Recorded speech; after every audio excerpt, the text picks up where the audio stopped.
Welcome back to The Breakdown with me, NLW. It's a daily podcast on macro, Bitcoin, and the big picture power shifts remaking our world. What's going on, guys? It is Tuesday, May 28th, and today we are talking about presidential candidate Donald Trump doubling down on crypto. Before we get into that, however, if you're enjoying The Breakdown, please go subscribe to it, give it a rating, give it a review, or if you want to dive deeper into the conversation, come join us on the Breakers Discord. You can find a link in the show notes or go to bit.ly/breakdownpod. Hello, friends. Excited to be back with you after the long weekend.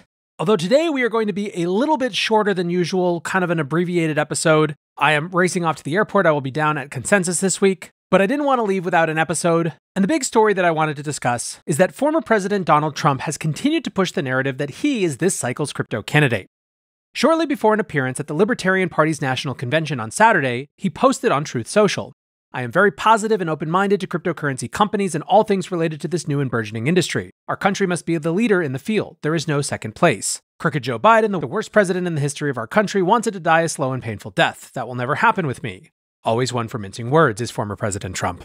Now, Trump continued the pro-crypto rhetoric during his convention speech, stating, "I will ensure that the future of crypto and the future of Bitcoin will be made in the US, not driven overseas. I will support the right to self-custody. To the nation's 50 million crypto holders, I say this, with your vote, I will keep Elizabeth and her goons away from your Bitcoin, and I will never allow the creation of a central bank digital currency." And just to really throw the icing on the cake, Trump also promised to commute the sentence of Silk Road founder Ross Ulbricht down to time served, pledging to free Ross on day one of his presidency. Ross has served 11 years of a double life sentence with no possibility of parole. The main point of Trump's appearance at the convention was to ask for the Libertarian nomination. He opened his speech by stating, "I think you should nominate me or at least vote for me and we should win together. What is the purpose of the Libertarian Party getting 3% of the vote?" Trump also pledged to nominate Libertarians to senior roles in his administration. This ask did not go over well with the crowd, who responded with boos and jeers. The sections of Trump's speech dealing with crypto and clemency for Ross, however, were met with cheers and enthusiastic chanting. Ultimately, the Libertarian Party anointed Chase Oliver as their nominee, rejecting both Trump and RFK Jr. Trump's speech lit a tinderbox across crypto Twitter as the industry grapples with how to engage with the rapidly evolving political landscape. One caveat, which I will keep caveating and keep making sure of, there is no intention of using this show as a platform to support any particular presidential candidate. The goal of this coverage and the reality of this coverage is that as someone who covers the crypto industry, it is now being thrust into the middle of the election as a major issue. This is the single biggest political shift in the history of the industry, and what happens next will have a huge impact on crypto in the US. So we're just going to continue to cover all angles through as nonpartisan a lens as possible. So, with that said, regarding Trump's platform as the pro-crypto candidate, there are broadly two thoughts within the industry. There are the people who are all in on Trump as the only option for keeping crypto in the US. Mike Dudas of Sixth Man Ventures tweeted, "Look, I dislike this guy personally on like 1,000 different levels, but he's essentially saying he's going to allow me to pursue my livelihood and provide for my family, investors, founders, and their employees. Meanwhile, the current administration wants to classify me as a criminal." Mike is no secret Trump supporter, and so that, I think, is very reflective of a particular type of conversation. On the flip side are those who think this is just a politically expedient promise that Trump will back out of on a whim. Investor Adam Cochran wrote, "The Democrats don't want to criminalize crypto. That's what the entire last week was about. The window has shifted and crypto is now a bipartisan issue. It's like America has collective amnesia about Trump. Just like Biden, Trump was previously anti-crypto and is pandering to get votes. Unlike Biden, Trump has a decades-long history of backpedaling, not paying his bills, selling out others for his own interests, and has promised policy that is economically destabilizing, like politicizing the Fed and pulling out of international agreements. So even if you only care about the economics, the weird circle jerk of Trump on CT is misguided. We should make no mistake that political progress is transactional, but Trump isn't someone to honor his transactions."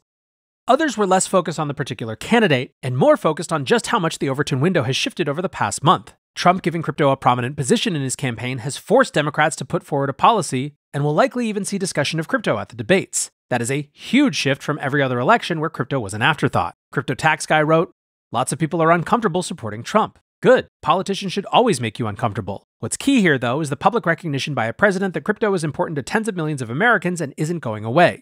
Crypto investor Seneca added, "I obviously don't believe Trump will do everything he's saying he's going to do, not that naive. But the fact that a major presidential candidate is coming out so forcefully pro-crypto and seemingly making the opposition party change their tune is a big deal."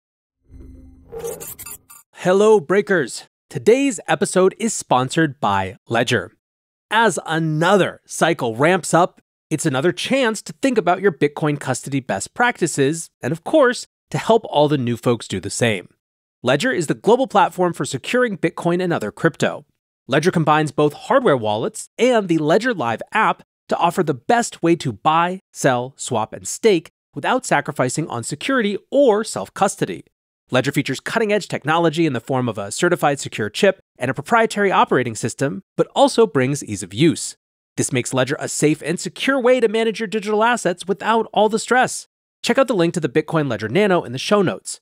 5% of all sales of the Bitcoin Ledger Nano go to support Bitcoin development. Thanks once again to Ledger for supporting The Breakdown.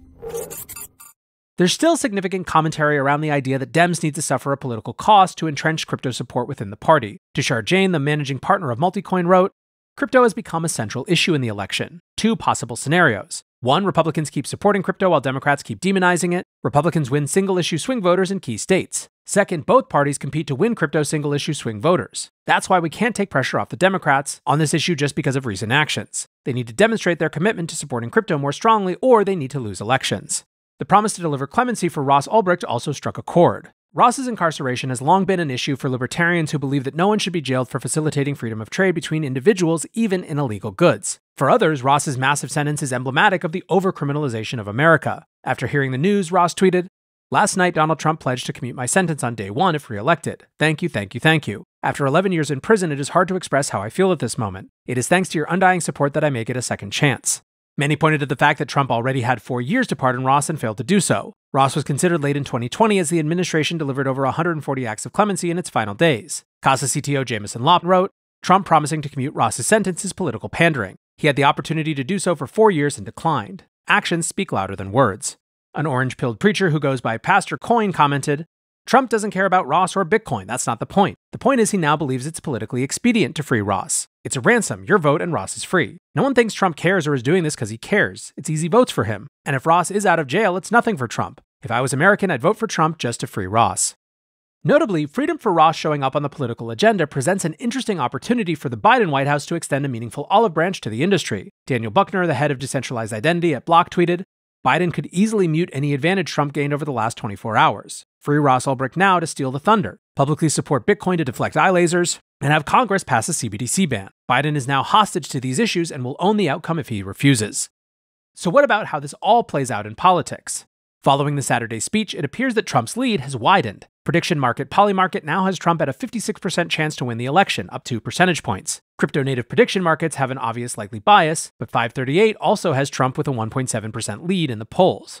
What's key from here, and what's going to be most important to watch, is whether over the next month, the Biden White House will further soften its stance in an attempt to win back the crypto vote. While many are pointing to crypto votes over recent weeks and the approval of ETH ETFs as evidence the Dems are pivoting on crypto, there's still a lot of baggage remaining. The legislation to repeal SEC Accounting Bulletin 121 is currently on the president's desk, awaiting a signature or a veto later this week. That decision alone could speak volumes on whether the White House will attempt a crypto reversal or simply write off crypto voters. So friends, like I said, we just had a little mini episode today. Apologies for the shortness, but we will have regular episodes throughout the week despite me being down in Austin. I would not have thought a couple months ago that we would be heading to the next big crypto event with the presidential candidate currently leading in the polls, deciding to put crypto at the center of their most recent conversations, but here we are. It's weird times, and it's likely going to get weirder. For now though, that is going to do it for today's breakdown. Big thank you to my sponsor for today's show. Check out the Ledger Bitcoin Orange Nano. 5% will go to support Bitcoin development. Until next time, be safe and take care of each other. Peace.